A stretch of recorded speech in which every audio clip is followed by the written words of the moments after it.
السلام علیکم دوستو، آپ دیکھ رہے ہیں اردو داستان۔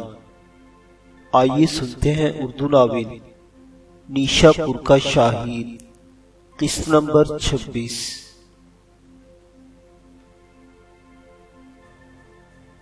حماد گھر سے ہو کر پھر ہندوستان لوٹ آیا تھا اور قطب الدین کے ساتھ مصروف عمل ہو چکا تھا۔ قطب الدین بڑی تیزی اور سرعت کے ساتھ مفتوحہ علاقوں کا نظم و نسق بہتر بنا رہا تھا۔ ان علاقوں کی آبادی اکثریت سے اسلام قبول کر چکی تھی۔ قطب الدین نے حماد اور خرمیل دونوں جرنیلوں کو اپنے پاس رکھا اور ان کے ساتھ مل کر وہ کوہرام اور سمانہ شہروں کے نواحی علاقوں کو دور دور تک اپنا مطیع بنانے میں لگ گیا تھا۔ ایک ترک جنرل نصر الدین کو اس نے ہانسی کا صوبہ دار مقرر کر دیا اور اس کے تحت ایک مختصر سا لشکر دے کر قطب الدین نے اسے ہانسی اور اس کے نواحی علاقوں کے حالات درست کرنے پر مقرر کر دیا تھا۔ اپنے اندرونی حالات درست کرنے کے بعد قطب الدین نے خرمیل کو کوہرام اور سمانہ کی حفاظت و نگہبانی پر چھوڑا اور خود وہ حماد کے ساتھ ایک مختصر مگر انتہائی تربیت یافتہ لشکر لے کر نکلا۔ اس کا ارادہ اپنی نوزائیدہ سلطنت کی حدود کو وسیع کرنا تھا۔ طوفان کی طرح وہ دونوں نکلے اور سب سے پہلے میرٹھ پر حملہ آور ہوئے۔ یہاں کی ہندو قوت ان کا مقابلہ نہ کر سکی اور شہر پر مسلمانوں کا قبضہ ہو گیا۔ اس فتح پر قطب الدین اور حماد کا حوصلہ ایسا بڑھا کہ اپنے اسی مختصر لشکر کے ساتھ وہ آگے بڑھے۔ اب ان کا ارادہ ہندوستان کے مرکزی شہر دہلی کو فتح کرنے کا تھا۔ دہلی یعنی ہستنا پور کے راجہ کھانڈے رائے کا بیٹا تھا۔ اسے جب مسلمانوں کے اس ارادے کی خبر ہوئی تو اس نے ارد گرد کے سارے راجاؤں سے دہلی کی حفاظت کرنے کی التماس کی۔ اس کی پکار کا خاطر خواہ اثر ہوا اور ان گنت راجپوت ہتھیاروں اور لوہے سے لیس ہو کر دہلی پہنچ گئے۔ چند ہی روز تک دہلی شہر کے اندر اس قدر افواج جمع ہو گئی کہ راجہ کو یقین ہو گیا کہ اس کے ہاتھوں قطب الدین اور حماد کی تباہی لکھی جا چکی ہے۔ وہ اس قدر بے خوف اور نڈر ہو گیا کہ وہ دہلی شہر کے قلعے سے باہر نکل کر ایک کھلے میدان میں مسلمانوں کے لشکر کا انتظار کرنے لگا۔ ارجن بھی بھیم سین میں بدری ناتھ سے مل کر دہلی پہنچ چکا تھا۔ وہ پہلے ہی کھانڈے رائے کا ایک عمدہ جرنیل تھا۔ اب اس کے بیٹے نے ارجن کو اپنے ہراول دستوں کا سالار مقرر کر دیا۔ قطب الدین اور حماد اپنے لشکر کے ساتھ بڑی تیزی اور سرعت سے ہستنا پور کی طرف بڑھ رہے تھے۔ اسلامی لشکر کے ساتھ کھلے میدان میں مقابلہ کرنے کے علاوہ ہستنا پور کے راجہ نے اپنی روایتی مکر و فریب اور تزویر و عیاری سے کام لیا۔ نہر والا کے راجہ بھیم دیو کا سپہ سالار جیتوان، جو ایک عظیم اور جرار لشکر کے ساتھ ہستنا پور کے راجہ کی مدد کو آیا ہوا تھا، راجہ نے اسے اپنے جرنیل ارجن کو ہراول دستوں اور اس لشکر کے ساتھ جو جیتوان لے کر آیا تھا، ایک رات خفیہ ہستنا پور سے ہانسی کی طرف روانہ کر دیا۔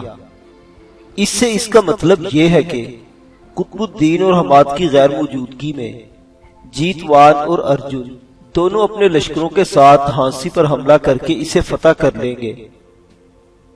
ظاہر ہے ہانسی کا حکمران نصر الدین اپنے مختصر سے لشکر کے ساتھ ان کا مقابلہ نہ کر سکتا تھا۔ راجہ کا ارادہ تھا کہ اس کے دونوں جرنیل ہانسی میں نصر الدین کو شکست دینے کے بعد کوہرام اور سمانہ کی طرف بڑھیں اور وہاں وہ ترک جرنیل کو شکست دے کر کوہرام اور سمانہ پر بھی قبضہ کر لیں۔ اس طرح قطب الدین اور حماد کی پشت کمزور ہو جائے گی اور ان کے مقبوضات ان سے چھن جائیں گے۔ دوسری طرف اگر وہ خود قطب الدین اور حماد کو شکست دینے میں کامیاب ہو گیا تو غزنی تک کہیں بھی ان کے قدم جمنے نہ دے گا۔ اور اگر قطب الدین اور حماد نے اسے شکست دے دی تو وہ قلعہ بند ہو جائیں گے۔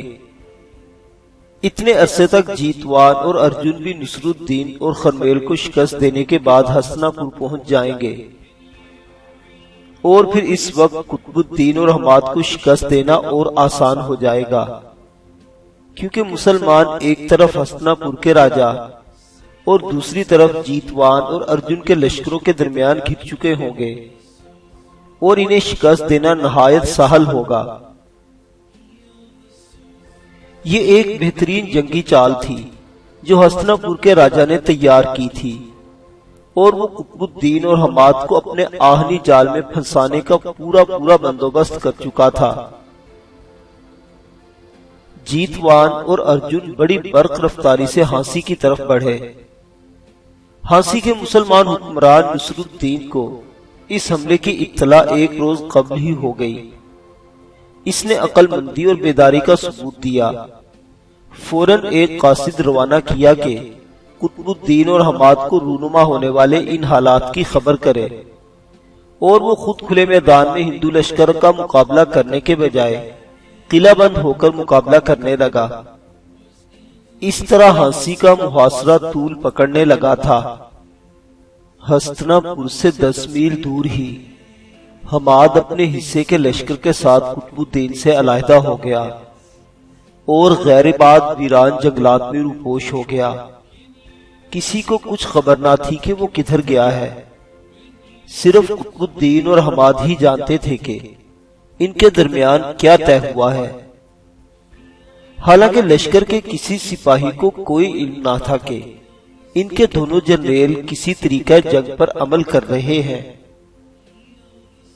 ایک طرف ہستنا پور کا راجا جیتوان اور ارجن کے ذریعے اسلامی لشکر کے خلاف مکر و فریب کا جال بن چکا تھا، دوسری طرف قطب الدین اور حماد بھی دشمن پر اپنی بر وقت اور آہنی ضرب لگانے کے لیے ایک نئے اور انوکھے عمل کی ابتدا کر چکے تھے۔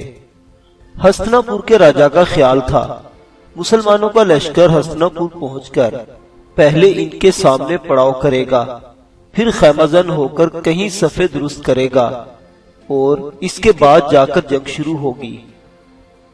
لیکن ہر بات اس کی سوچوں کے خلاف نمودار ہوئی۔ قطب نے ہستنا پور پہنچتے ہی شہر سے باہر خیمہ زن ہندو لشکر پر حملہ کر دیا۔ راجپوتوں نے ڈٹ کر اس حملے کا مقابلہ کیا۔ ان کے حوصلے قطب الدین کے لشکر کو دیکھ کر پہلے سے کہیں بلند ہو گئے تھے، کیونکہ جس قدر لشکر کی وہ امید لگائے بیٹھے تھے قطب الدین کے پاس تو اس سے آدھا لشکر ثابت ہوا تھا۔ مسلمانوں کی قلیل تعداد دیکھ کر ہندو دیوانہ وار اسلامی لشکر پر ٹوٹ پڑے۔ 20-1 کا مقابلہ تھا۔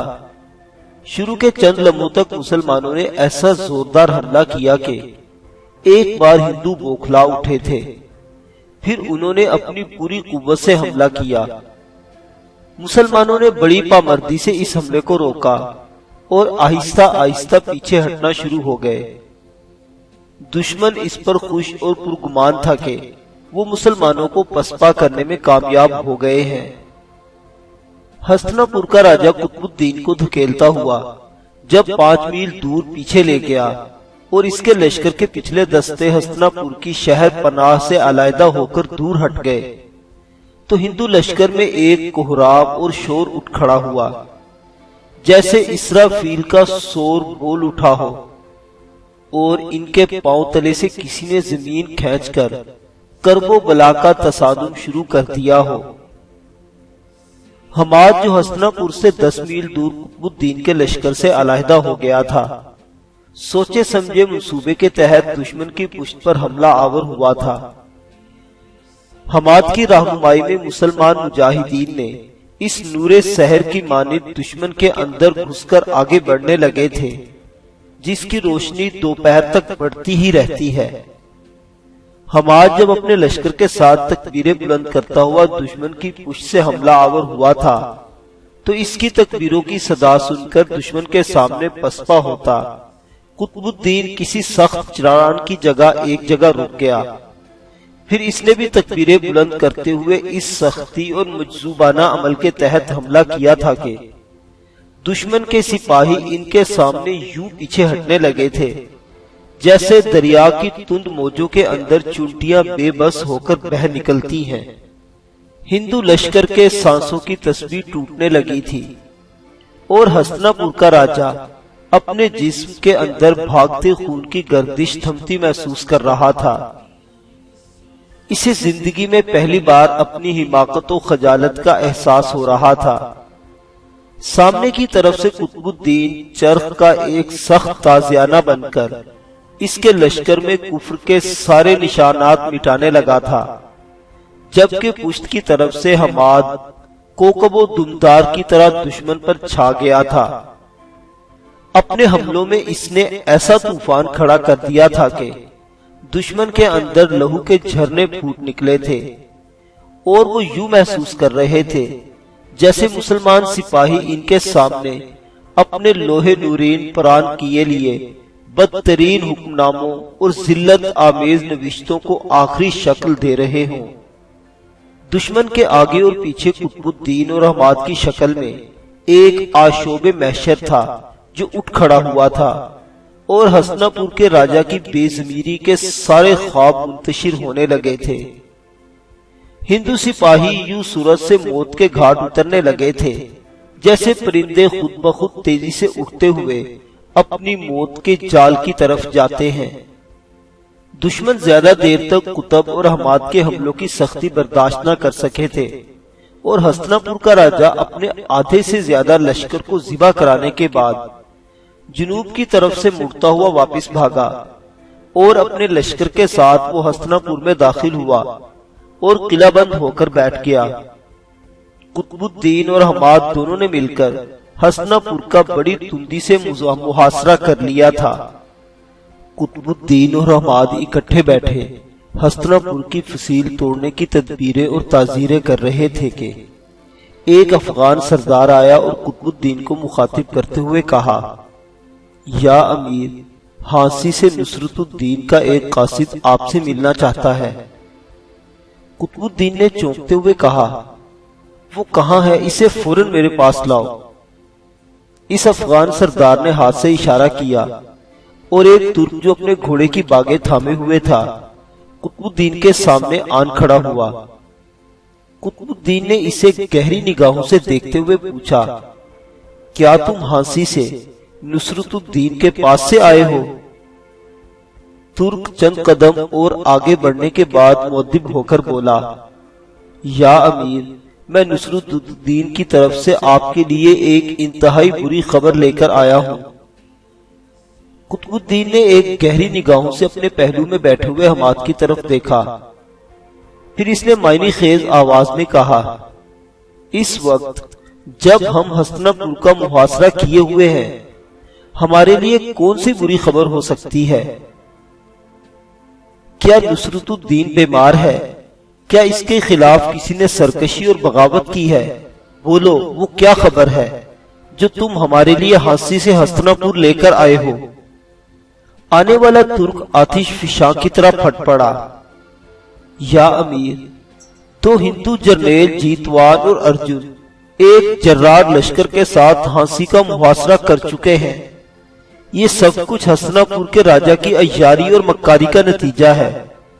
ان کا لاہ عمل یہ ہے کہ ہانسی میں نصرت الدین کو شکست دینے کے بعد خرمیل سے کوہراب اور سمانہ چھین کر آپ پر آپ کی پشت پر سے ضرب لگائی جائے، لیکن ابھی تک وہ آگے نہیں بڑھنے پائے کیونکہ نصرت الدین ہانسی میں محصور ہو کر بڑی جفاکشی اور جرت سے ان کا مقابلہ کر رہا ہے۔ میں آپ کے پاس التجا لے کر آیا ہوں کہ نصرت الدین کی مدد کیجیے، ایسا نہ ہو کہ کسی روز۔